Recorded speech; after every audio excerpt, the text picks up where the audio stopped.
Bonjour, toujours ravie de te retrouver en ce dimanche 3 mai. Merci d'être là. N'oublie pas d'aimer et de partager la vidéo si le cœur t'en dit. Merci. Nos textes d'aujourd'hui se trouvent dans Ésaïe 61, versets 10 à 11, puis dans la première épître de Jean, chapitre 1, versets 1 à 4, et enfin dans l'Évangile selon Jean, chapitre 14, versets 1 à 7. Et là, je t'invite à mettre pause et à lire tranquillement les textes. Quel lien unit nos trois textes? Notre deuxième texte parle de communion. Voici ce que nous lisons. Notre communion est communion avec le Père et avec son Fils Jésus-Christ. Notre troisième texte parle aussi de cette communion. Comment se produit cette communion entre nous, Jésus et Dieu? Voici ce que nous lisons. Jésus lui dit: « Je suis le chemin et la vérité et la vie. Personne ne va au Père si ce n'est par moi. Si vous me connaissiez, vous connaîtriez aussi mon Père. Dès à présent, vous le connaissez et vous l'avez vu. » Notre premier texte montre une image, celle d'une semence qui germe, mais aussi celle de la ville de Dieu, Jérusalem, qui est honorée, habillée, sacrée par Dieu. Le texte dit « telle une promise, telle une mariée ».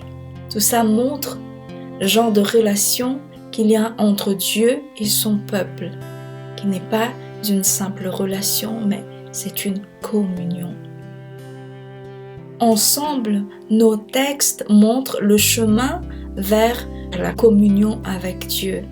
Ce chemin, c'est Jésus, et de la même façon que c'est inexorablement que la semence germe, de la même façon, c'est inexorablement que celui qui emprunte le chemin qui est Christ, c'est inexorablement qu'il se dirige vers la communion avec Dieu.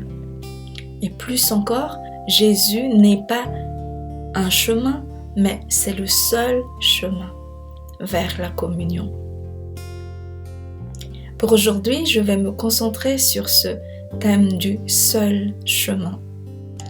Il est encore difficile pour beaucoup de chrétiens d'affirmer haut et fort que Jésus est le seul chemin qui mène à la vie, qu'il est la vérité et qu'il n'y en a pas d'autre à côté de lui. Pourquoi Jésus est-il le seul chemin? Pourquoi est-il la vérité?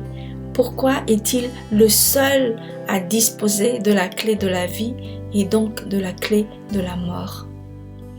La toute première chose, avant d'entrer dans le vif du sujet, c'est d'abord pour nous chrétiens d'admettre qu'il a dit tout ça. Il a dit qu'il était le seul chemin, la vérité et la vie. Parce que il y en a encore qui disent que Jésus n'avait pas vraiment dit qu'il était le Fils de Dieu, mais que c'est seulement les œuvres et l'amour qu'il a manifesté qui fait qu'il est Fils de Dieu. Et que du coup, c'est tout ce qui importe. Mais non, ce n'est pas tout ce qui importe. Il est très important de dire clairement, pour lui comme pour nous, notre identité, son identité, car c'est de cette identité que tout découle. Oui, il l'a dit. Il a dit dans notre texte, Jésus lui dit « Je suis le chemin et la vérité et la vie. Personne ne va au Père si ce n'est par moi. » C'est dans Jean 14, 6. Nous pouvons encore lire dans Jean 10, 24, 25. Les autorités juives firent cercle autour de lui et lui dirent « Jusqu'à quand vas-tu nous tenir en suspens? Si tu es le Messie, dis-le-nous ouvertement. » Jésus leur répondit « Je vous l'ai dit et vous ne croyez pas. » Il l'a dit. Et voici encore ce qu'il dit dans Apocalypse 1, 17, 18. « Je suis le premier et le dernier et le vivant. Je fus mort et voici, je suis vivant pour les siècles des siècles et je tiens les clés de la mort et de l'Hadès. » Il a dit que lui seul décide de la mort et de la vie. Voilà. Notre question était pourquoi est-il le seul chemin? Pourquoi est-il la vie? Pourquoi est-il la vérité? pourquoi ce ne serait pas un autre Dieu d'une autre religion? La réponse est que seul le Dieu que Jésus nous fait connaître est cohérent avec ce qui émane de lui, avec son œuvre. Quand je me regarde, et pour n'importe qui c'est pareil, quand je me regarde, je constate que je suis un être qui peut ressentir l'amour. Je me réalise dans l'amour. Je suis capable d'amour. Je constate aussi que je suis éprise de liberté. Je n'aime pas subir une injustice. Je n'aime pas être sous une autorité abusive. Et enfin, je constate aussi que je peux continuer à vivre parce que je suis habitée par une espérance. Comme tout le monde, j'espère que le soleil va continuer à se lever demain, mais je ne peux rien faire pour faire en sorte qu'il se lève. Je suis un être capable d'amour, un être qui espère et qui a soif de liberté. Celui qui m'a créé s'y connaît forcément dans ces domaines. Il n'aurait pas pu me créer s'il ne connaissait rien en l'amour, rien en la liberté, rien en l'espérance. Il y a une parole qui dit que c'est au fruit qu'on reconnaît l'arbre. Je suis le fruit de quelqu'un qui s'y connaît en amour, en liberté et en espérance. Et seul le Dieu que Jésus me présente est spécialiste dans ces domaines. Les autres, non. Et même si ces autres dieux s'y connaissent en amour, en liberté, en espérance, et qu'ils n'en laissent rien paraître, il y a un souci. C'est tout simplement pas possible. C'est qu'ils ne sont tout simplement pas vrais. Parce que la vérité, c'est quand l'acte et la parole disent la même chose. Jésus, lui, est amour, comme son Père est amour. À part toutes les autres preuves d'amour qu'il montre, la plus grande preuve d'amour, c'est le pardon. Dans les autres religions, on récolte ce qu'on sème. On est puni si on a fait du mal. Si on vole, peut-être qu'on coupe la main. Si on ne s'est pas bien comporté et qu'on meurt, peut-être qu'on se réincarne en animal ou en démon. D'autres religions parlent de karma. On récolte ce qu'on sème. On n'est pas pardonné si on a fait faux, si on a fait mal, si on a fait le mal. Mais Jésus, lui, offre le pardon. C'est gratuit, c'est mis à disposition. Il pardonne parce qu'il aime. Et quand je pardonne à mon enfant qui a fait quelque chose de mal, j'ai des raisons de croire que je peux pardonner grâce à un composant de mon être mis en moi par celui qui m'a créé, le Dieu que Jésus me fait connaître. Et bien sûr que l'amour de Jésus se prouve par le fait qu'il s'est déplacé jusqu'ici et qu'il a donné sa vie pour nous. Aucun autre Dieu n'est assez amoureux pour faire cela. Passons à la liberté. Dieu nous veut libres. Il ne supporte pas l'oppression. Il veut notre liberté, mais il est d'abord libre lui-même. C'est parce qu'il est la liberté que j'aspire moi-même à la liberté. Il m'a faite éprise de liberté. Les autres dieux ne donnent pas la liberté. La liberté pour la femme, par exemple. Partout, la femme est encore méprisée, dévalorisée, maltraitée. Jésus, lui, valorise la femme. C'est d'abord à elle qu'il se montre après la résurrection. C'est elle qui lui arrache des larmes. Jésus rend les hommes libres.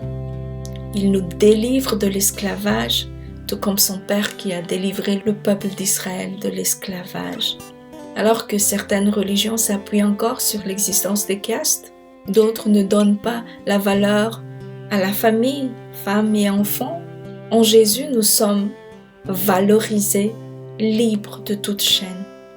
Il a dit « Venez à moi, vous tous qui êtes fatigués et chargés, et je vous donnerai du repos. » Et l'apôtre Paul renchérit en disant « Il n'y a plus ni esclave ni libre, il n'y a plus ni homme ni femme, car vous êtes tous un en Jésus-Christ. C'est dans Galates 3, 28. Passons enfin à l'espérance.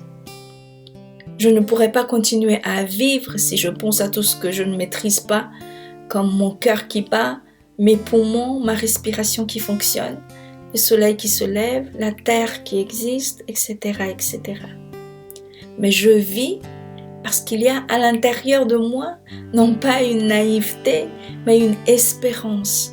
Cette espérance, c'est forcément mon Créateur qui l'a mise là.